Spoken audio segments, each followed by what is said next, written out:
n'a jamais eu en idée de faire quelque chose de bien pour l'être humain, pour l'humanité. Il n'a jamais eu cette idée. Il n'a jamais eu cela en pensée. Donc il ne faut pas croire que quelqu'un va se lever du jour au lendemain et il dit, bon, je vais poser une bonne action. Je vais poser une bonne action. Si celui-là n'est pas converti, si celui-là est un païen, à la fin de cette bonne action qu'il va poser, va toujours finir très mal. Si même il a construit une école, les enfants vont commencer à aller à l'école, les enfants iront à l'école, Satan va encore susciter lui-même des personnes pour venir détruire cette école, pour venir casser les choses qui sont dans cette école, pour venir braquer même cette école. Donc, un royaume qui est divisé contre lui-même ne peut pas subsister. Et Satan connaît bien cette règle. Satan sait que étant dans son royaume, tant qu'il est encore en train de gouverner, de diriger le monde aujourd'hui, il va toujours faire tourner l'être humain. Donc, les gens vont se lever, ils vont commencer à gréver. Remarquez bien, chaque fois qu'il y a des grèves, il y a des casses. Chaque fois qu'il y a des grèves, il y a des casses. Chaque fois qu'il y a des grèves, il y a des casses. Il y a des arrestations, des gens vont en prison. Il y a même des gens qui meurent. Ça, c'est l'œuvre de Satan. Parce que Satan veut conduire le maximum de personnes à la rébellion. Or, le Seigneur, nous avons vu tout à l'heure, et recommande de ne pas se rebeller. Il va conduire le maximum de personnes à descendre dans les rues. Or, nous avons vu tout à l'heure le Seigneur qui recommande de ne pas descendre dans les rues. Donc, tout ça, c'est pour faire quoi? Parce que s'il n'y a pas ces lois qui sont injustes, si ces lois n'arrivent pas, les gens ne vont pas aller dans les rues. Les gens n'iront pas dans les rues. Donc, les gens ne vont pas s'opposer au commandement du Seigneur. Ils ne vont pas,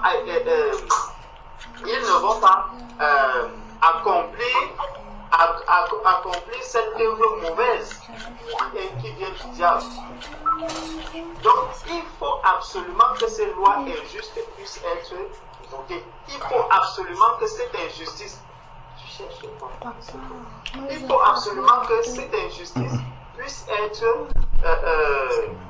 faite dans le monde pour que le malin vienne blasphémer la parole de Dieu, pour que la parole de Dieu soit blasphémée, et que ça, parce que ça c'est quoi? C'est que le Seigneur nous a justement, quand il nous dit ici que et les personnes entendront personne n'entendra sa voix dans les rues. Ça veut dire que si on entend la voix de quelqu'un dans la rue, en fait, c'est un signal que nous devons comprendre que c'est un enfant du diable, c'est un enfant de Satan.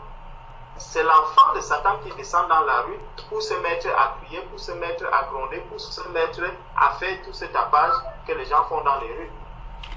Donc, lorsque le chrétien s'engage sur cette voie, si le chrétien s'engage dans ce mouvement, en fait, nous devons prier pour qu'il se répande. Nous devons prier pour qu'il demande pardon à Dieu. Nous devons prier pour que son cœur soit ouvert à la vérité. Et si nous rencontrons un chrétien, prenons ce verset de Matthieu 12, verset 19 et lisons-le. L'esprit de contestation ne vient pas de Dieu. Et c'est comme ça dans tout ce que nous faisons, hein. Même dans le lieu de travail, le Seigneur nous demande de ne pas contester. L'esprit de contestation ne vient pas de Dieu. Si quelqu'un conteste, nous devons prier pour lui, même quand c'est un chrétien. Donc, le Seigneur nous apprend donc au travers de tout cela que si quelqu'un conteste, nous devons comprendre. Soit c'est un enfant de Dieu qui est rebelle, si ce n'est pas un enfant de Dieu, c'est un enfant du diable. Et toutes les lois qui arrivent sont des lois qui sont celles du malin, et ces lois-là, nous devons soit nous comprendre. En fait, c'est le monde, ça c'est juste une confirmation de ce qu'est le monde et de celui à qui appartient le monde. Le monde appartient au malin et le malin agit dans ce monde comme il veut. Parce que quand vous regardez comment est-ce que la tourmente, quand on dit que les gens sont dans la tourmente, c'est parce qu'ils n'ont pas de paix. C'est parce qu'ils n'ont pas de paix. Et ça, c'est la caractéristique du diable. Il manque de paix. Et pendant les mouvements de grève, il ne peut pas avoir de paix. C'est comme si les gens étaient en guerre. Il n'y a pas de paix.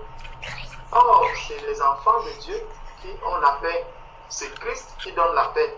Donc, là, ton sujet de prière nous amène plutôt à 3 sujets de prière. Prier pour les autorités, prier pour les chrétiens qui ont grévé, afin que le Seigneur leur donne leur accorde la repentance, et prier pour ces jeunes qui ont été arrêtés, pour ces jeunes qui ont par exemple été maltraités, qui ont été tapés et tout, pour qu'ils rencontrent le Seigneur et qu'ils deviennent enfants de Dieu. Donc c'est comme ça que ce sujet de prière doit être réparti. Amen. Amen. Amen. Même ton pas. Amen.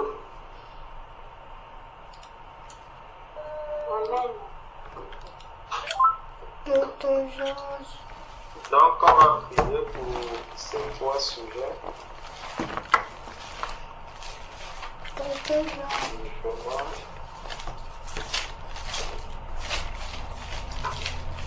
Seigneur éternel, Dieu tout-puissant, Père, nous voulons encore élever ton Saint-Nom,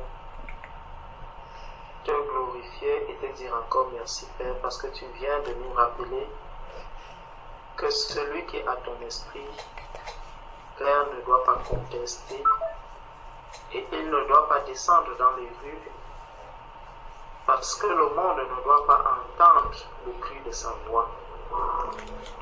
Père, merci pour cet avertissement que tu nous donnes. Merci pour ce message que tu nous accordes encore aujourd'hui. Merci pour ce rappel de ton amour.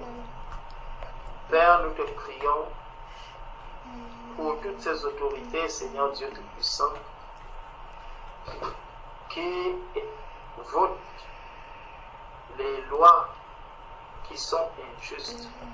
Père, nous savons que toute autorité vient de toi. Mais Seigneur Dieu, nous voyons combien ces autorités se sont compromis. Ils se sont égarés et ils se sont éloignés de toi. Ils sont devenus aujourd'hui des instruments que le malin utilise. Père, nous te demandons pardon et nous te supplions, ô Père éternel, toi qui nous demandes de prier pour les autorités afin que nous ayons la paix. Père, nous comprenons que ce message est grand, que ce message est fort et qu'il est puissant. Père, lorsque nous le vivons, nous comprenons encore une fois que ta parole, Seigneur, est la vérité.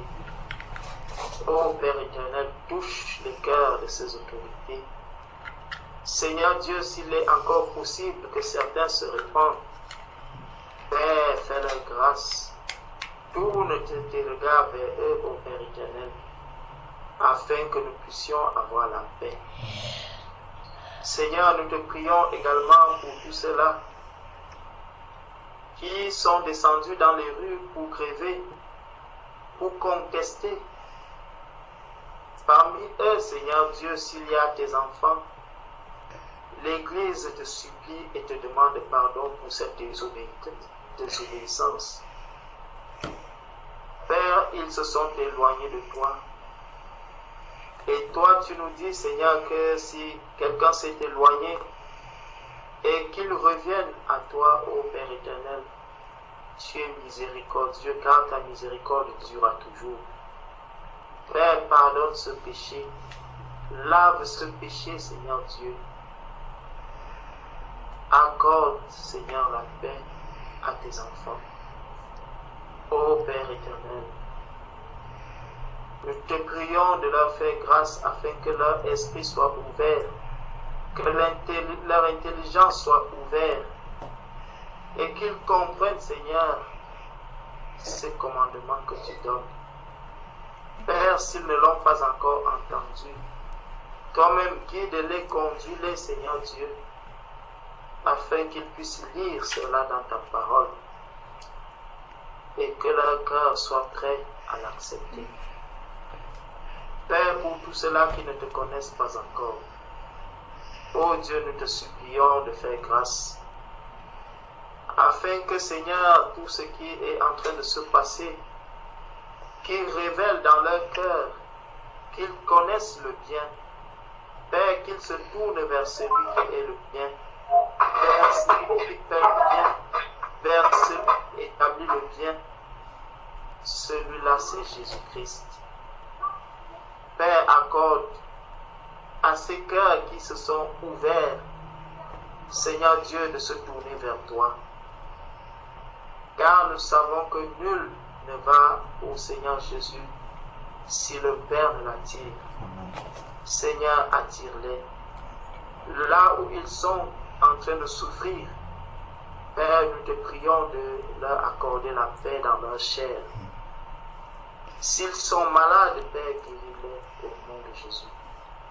Père, ceux qui ont été arrêtés, Seigneur Dieu, que ce moment qu'ils vont passer, Seigneur, soit dans une cellule, que ce soit un moment pendant lequel tu pourras te révéler à eux. Merci, Père, pour tout ce que tu fais. Merci pour ton amour et pour ta patience. Que toute la gloire, Père, te soit rendue au nom de Jésus-Christ. Amen. Amen. Amen. Amen.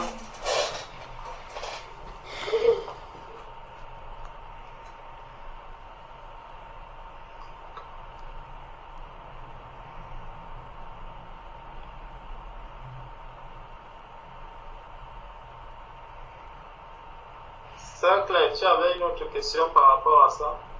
Une question par rapport à ce qu'on a partagé? Eux, ils s'entendent. Non, c'était bon. Eux, ils s'entendent, mais ils nous entendent. On a fait.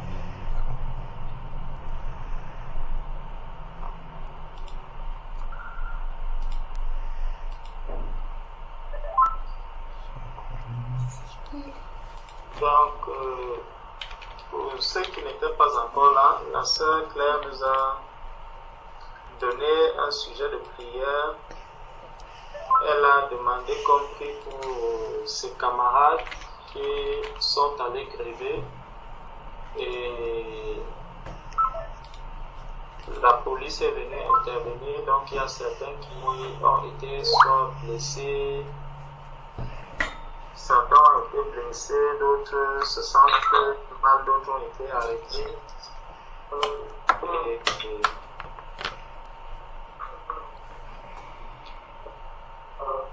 Donc c'est de là qu'on est.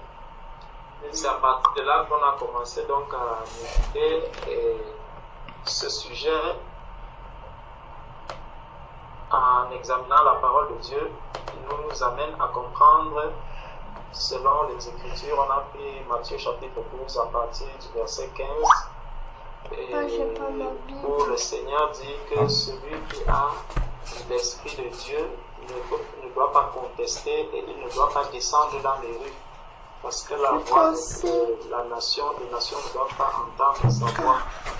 Donc de ce sujet de prière, donc on a compris qu'il fallait plutôt diviser en trois parties. Une partie pour les autorités qui élisent les lois injustes, mais malheureusement, quand ils élisent les lois injustes, c'est pour montrer à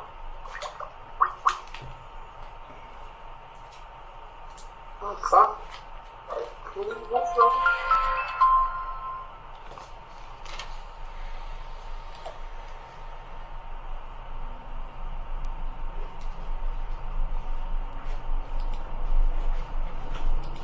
Aïe. J'ai la Bible. C'est pas une Bible, c'est... Les enfants du diable sont donc des enfants du diable et que les lois viennent aussi du diable. Marc chapitre 3 verset 24 nous dit qu'un royaume est divisé Papa, contre ça, c'est ne ma peut Bible. subsister. Or nous savons que le diable est encore sur la terre et donc tout ce qui est en train de se passer, nous comprenons simplement que ce n'est qu'un jeu. que le diable organise. Donc, il permet de construire des choses et il donne encore les moyens à ceux qui les ont construits de pouvoir les casser et de les détruire. Donc, si les enfants de Dieu ne font pas attention, ils peuvent se retrouver dans ces mouvements et être emportés par les œuvres des ténèbres. Donc, c'est pour ça que nous devons faire attention. Donc, ça nous a permis d'avoir plutôt 3 sujets de prière. Un sujet pour les autorités, un pour ceux qui ne connaissent pas le Seigneur, qui se sont lancés dans ce mouvement, et ceux qui connaissent le Seigneur, qui se sont aussi lancés dans le mouvement. Eux, on devait prier pour la repentance. Pour les autres, c'était pour la conversion aussi. Juste que j'ai plus l'autre. D'accord. C'est le sujet qui nous a conduit à ce partage. Amen. Amen. Bonsoir à tout le monde. Que Dieu vous bénisse abondamment.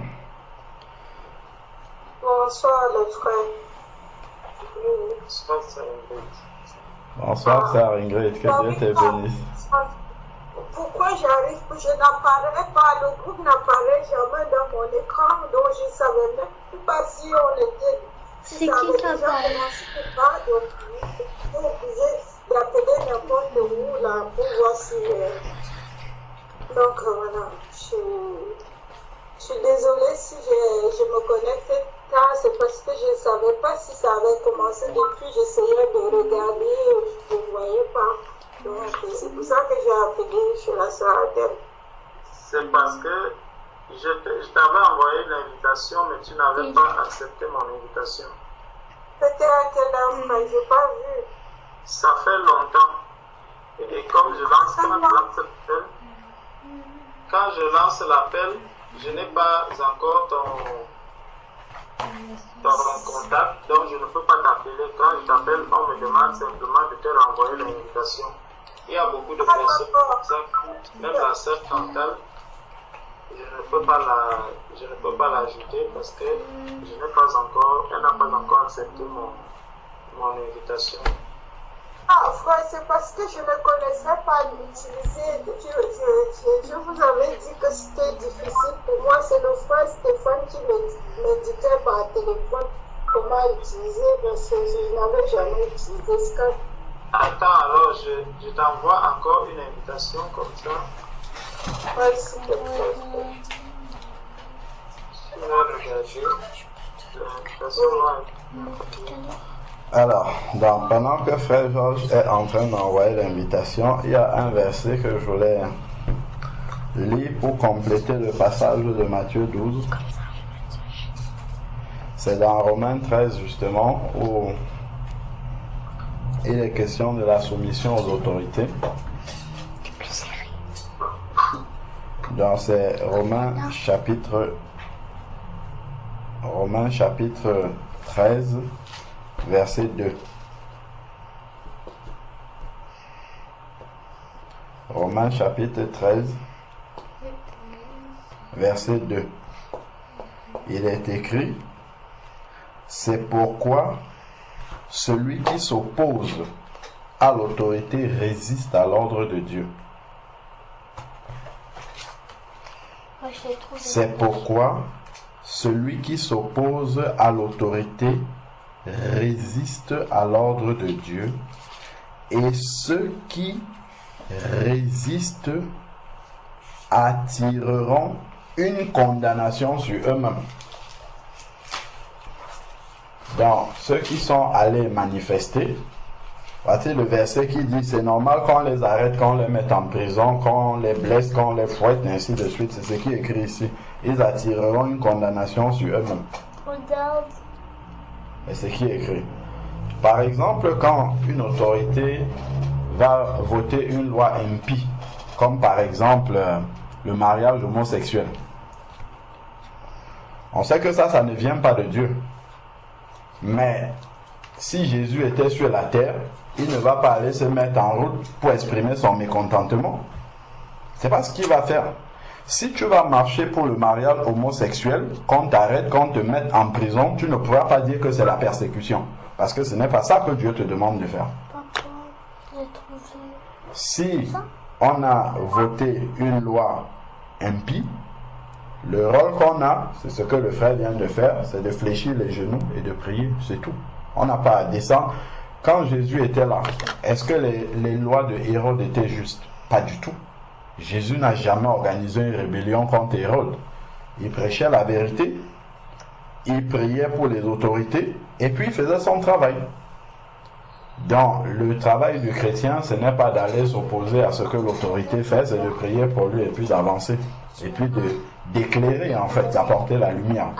Donc, le moyen d'expression, en fait, de l'enfant de Dieu, on doit faire attention par rapport à ça.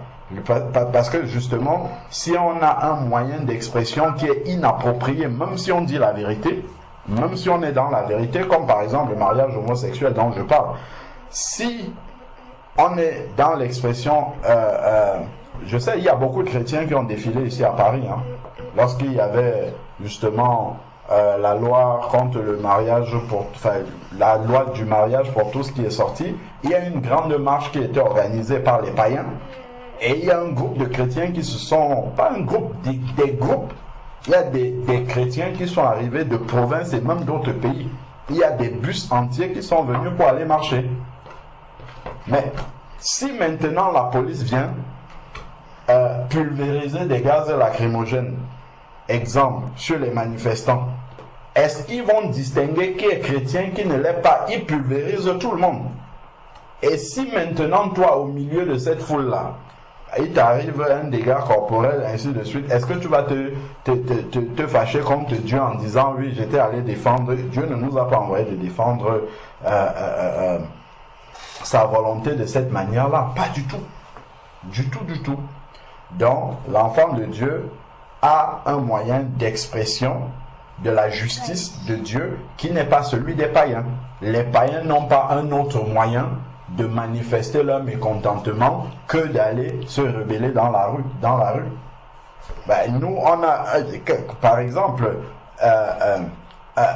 un païen n'a pas un autre moyen d'expression par rapport à son ennemi que de lui rendre l'appareil.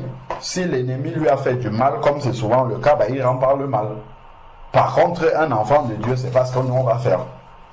Si l'ennemi vient et nous fait du mal, nous on va prier pour lui. Ben, de même, l'autorité qui a voté une loi, on sait bien qu'elle n'est pas de Dieu.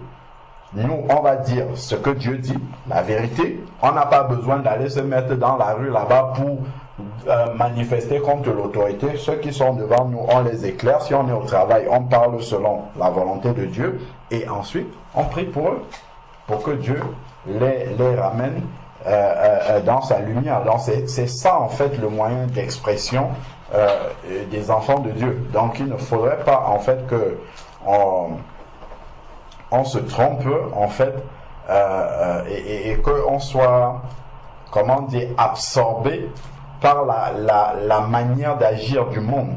Parce que le monde a une manière de manifester son mécontentement par rapport à une injustice qui peut-être est vraie, hein, mais ce n'est pas la même chose pour un enfant de Dieu.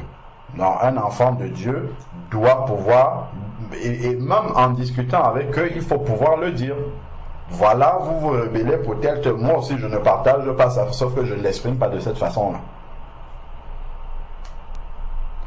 Donc, il faudrait qu'on soit vigilant. Donc, par rapport aux camarades qui se sont fait arrêter, c'est écrit dans la Bible, hein, ils attirent un jugement contre eux. C'est normal que ça leur arrive, parce que c'est écrit ici, là. Bon, ils ne savent pas. Ils sont allés par ignorance, mais comme on l'a déjà dit, la parole de Dieu, en fait, la parole de Dieu ne s'applique pas seulement pour les enfants de Dieu. Hein. La parole de Dieu, c'est pour tous les hommes. Et les enfants de Dieu sont simplement ceux qui reconnaissent que cette parole-là est pour eux. Mais même si on est païen, ça s'applique aussi à nous. D'ailleurs, dans tous les codes civils, je crois, dans le monde, c'est écrit que si quelqu'un vole, il va en prison. Alors, si vous allez dans Exode 20, là-bas, vous écrit, tu ne voleras point. Donc, Dieu commence déjà à discipliner l'être humain, qu'il sache que si tu voles, il y a une sentence qui est associée à ça. Ben de la même manière, donc, il amène même l'homme païen comme ça par le code civil, à savoir la plupart des codes civils là, les lois sont calquées. Vous prenez les 10 commandements là, regardez les codes civils dans le monde entier, ça vient de là. Parce que Dieu, en fait, commence à éduquer l'être humain, même s'il ne croit pas. Voilà les lois de Dieu qui sont là. Donc, même s'ils ont agi par ignorance, la parole de Dieu dit quelque chose, donc ça s'applique aussi à eux. Dans le jour maintenant où ils deviendront chrétiens, ils comprendront que on m'avait arrêté la dernière fois là, c'était normal qu'on m'arrête. Parce que je n'avais pas à me rebeller frontalement de cette manière-là, je n'avais pas exprimé mon désaccord par rapport au gouvernement de cette façon-là. Donc c'était normal qu'on m'arrête. C'était logique parce que Dieu l'a déjà dit avant. Amen.